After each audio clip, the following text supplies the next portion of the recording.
Bugun sen qo'lingga olgan bir kitob bu shunchaki qog'oz emas. Bu tajriba, fikr va orzular jamlanmasi. Bugun sen qo'lingga olgan oddiy bir kitob ertangi yutug'ingga qo'yilgan mustahkam poydevordir.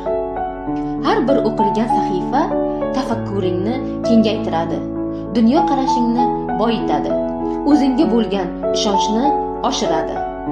Bugun sen kitob o'qiysan, ertaga imkoniyatlarni ko'ra boshlaysan. Bugun sen mutolaa qilasan, ertaga to'g'ri yo'lni tanlaysan.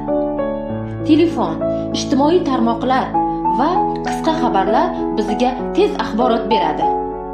Ammo kitob chuqur fikr beradi. Kitob bu kelajakka kiritilgan sarmoya. Bu sarmoya hech qachon yo'qolmaydi. Aksincha, vaqt o'tishi bilan u katta yutuqlarga aylanadi. Shuning uchun bugun mutolaaga vaqt ajrat. Bugun bilim tanla. Chunki hayotda eng to'g'ri tanlov kitob bilan yashashdir. Zamon tez, axborot ko'p, lekin haqiqiy qiymat hali ham kitobdadir.